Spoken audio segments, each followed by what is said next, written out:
Hello बच्चों, let's read the following question. Following question में assertion A दिया है जिसमें बोला है electric field is always directed perpendicular to an equipotential surface. Electric field जो है वो इक्विपोटेंशियल सरफेस के ऑलवेज परपेंडिकुलर होता है।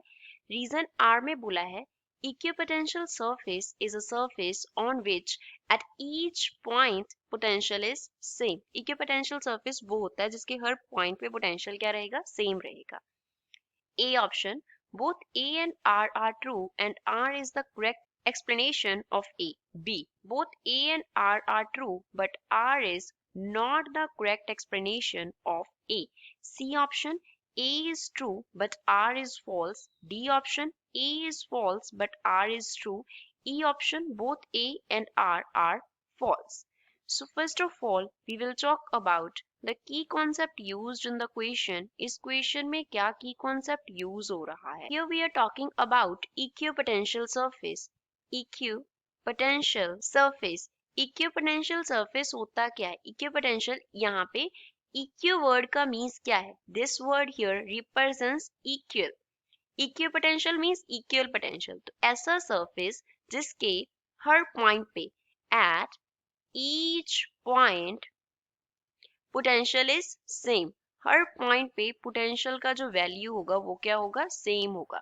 Potential is same. पोटेंशियल का वैल्यू सरफेस के हर पॉइंट पे सेम रहेगा. अब अगर वर्क डन की हम बात करें तो वर्क डन जो है, लेट अस सपोज उसको हम W से डिनोट कर रहे हैं तो वो इक्वल होगा किसके, Q into VA minus BV के. अब इन टर्म्स को अंडरस्टैंड करते हैं. लेट अस सपोज ये हमारे पास क्या है, इक्विपोटेंशियल सरफेस है. This here denotes equipotential surface. तो इक्विपोटेंशियल सरफेस के पर हम 2 पॉइंट्स कंसिडर कर लेते हैं. ये सपोज हमारा A पॉइंट हो गया, ये क्या हो गया, B पॉइंट हो गया. तो A पॉइंट पे जो पोटेंशियल है वो VA है, B पॉइंट पे जो पोटेंशियल है वो BB है.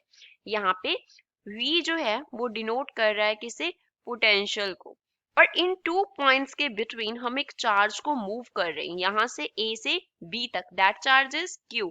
Q क्या है, चार्ज को डिनोट करता है. तो Q चार्ज को इक्विपोटेंशियल सरफेस पे हमें मूव करना है A पॉइंट से B पॉइंट तक. तो कितना वर्क डन करना पड़ेगा, वर्क डन होता है product of charge into potential difference. तो A पॉइंट से B पॉइंट का जो पोटेंशियल है उसका हमने डिफरेंस ले लिया. अब इक्विपोटेंशियल सरफेस की अगर हम बात करें तो उसके डेफिनेशन के अकॉर्डिंग हर एक पॉइंट पे पोटेंशियल क्या रहेगा, सेम रहेगा. तो VA BB के इक्वल होगा. तो यहाँ से हम क्या कंक्लूड करेंगे, the W is equals to Q into 0 होगा, which means work done in moving a charge between 2 potentials on equipotential surface वो क्या रहेगा, 0 के इक्वल रहेगा. तो वर्क डन 0 हो गया. अब कंसिडर कर लो कि इलेक्ट्रिक फील्ड्स का हमारे पास एक कंपोनेंट है. इलेक्ट्रिक फील्ड्स का एक कंपोनेंट है जो कि सरफेस के पैरेलल है, पैरेलल टू सरफेस. तो अगर सरफेस के पैरेलल इलेक्ट्रिक फील्ड्स का कंपोनेंट होगा तो हमें क्या करना पड़ेगा, work done against that component. Work done क्या होगा, against that component, against that component. उस कंपोनेंट के अगेंस्ट हमें क्या करना पड़ेगा, वर्क डन करना पड़ेगा. अब ऐसा क्यों होता है, लेट अस सपोज ये हमारे पास क्या है, पॉजिटिव एंड है और ये क्या है, नेगेटिव एंड है. तो इलेक्ट्रिक फील्ड क्या होता है, पॉजिटिव से नेगेटिव की तरफ होता है. इस तरफ क्या होता है, electric field. Electric field. Now let us से हमें क्या करना है, एक इलेक्ट्रॉन को मूव करना है. फॉर इंस्टेंस इलेक्ट्रॉन को मूव करना है पॉजिटिव से नेगेटिव की तरफ, इस तरफ हमें मूव करना है. तो अगर इलेक्ट्रॉन को हमें मूव करना पड़ेगा तो हमें क्या करना पड़ेगा, वर्क डन करना पड़ेगा.